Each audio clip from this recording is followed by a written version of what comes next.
right, it's time to take the lid out so that we can cut it to fit. So what we're going to do is very carefully turn the entire thing over, remove the mold, remove very gently. You're gonna have to lift your bottom away from your top very gently, and then you can put it aside. I'm gonna just put it back in the mold. Now, what we want to be really careful of is we do not want to lose this beautiful shape that we made. But what we want to do is this beautiful shape should fit perfectly inside of this flange that I created. So there's a word I'm throwing out at you that's new.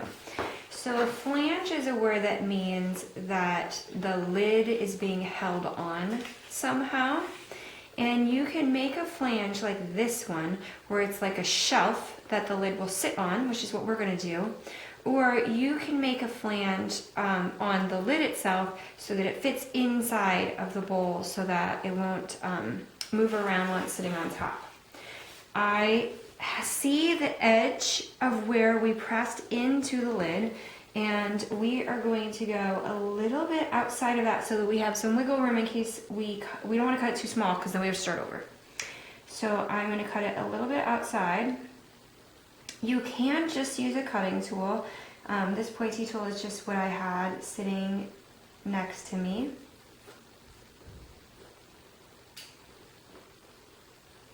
And I'm going gently around the edge.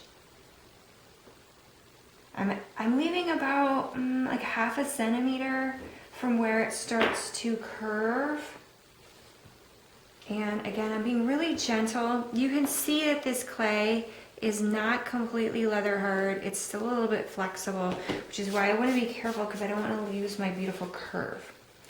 Now, I'm going to see if this guy fits, but I want to be able to get it out of here. So if I put it right in here, I may not be able to get it out again, and then I'm going to be really upset with myself.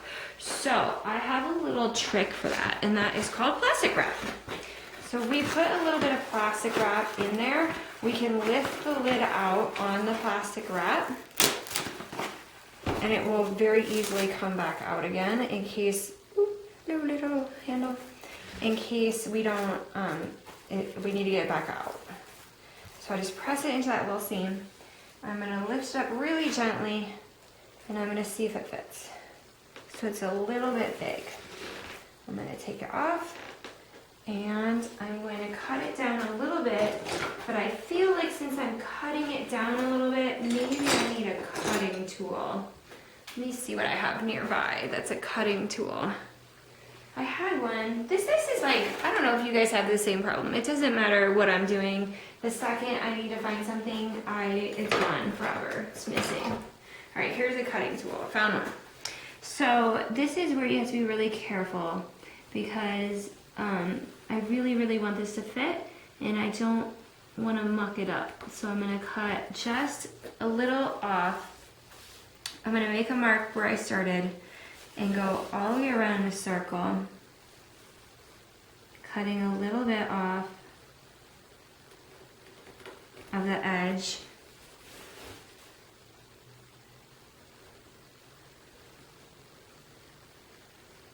Because it was pretty close.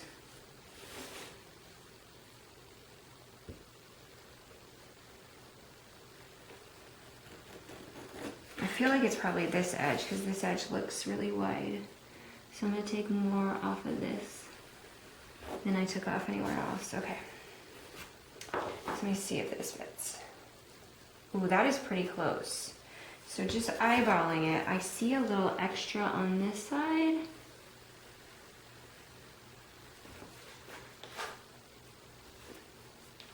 And a little extra.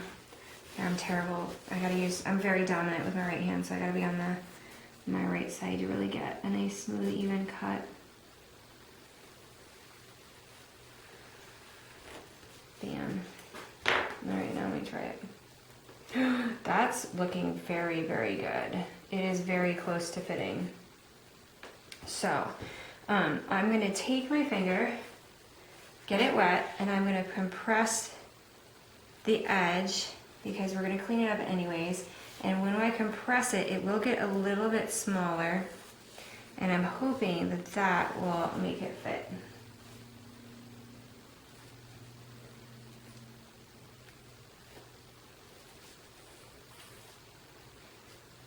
Okay, now I'm going to take my rib. You don't want to do it with the rib right away, just because if it's that pointy of an edge, the rib will just remove everything, and I don't want to remove everything. I want to just smooth it out and compress it. And so you do want to use your finger first before you go and use your rib.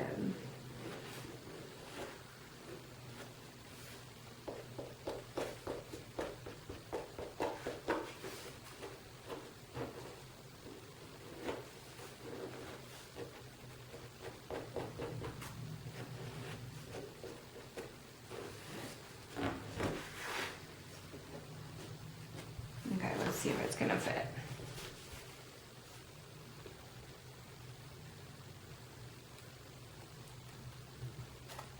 Oh, it's looking really close. So I'm gonna continue to fiddle with it just like I showed you until it fits perfectly in here.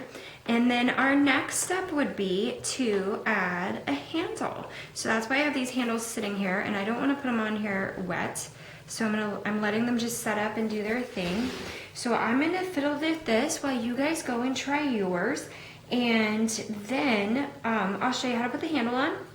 And we'll put the lid to the side, we'll put a foot on it, and then we'll talk about decorating. Have a great time. See you in a minute.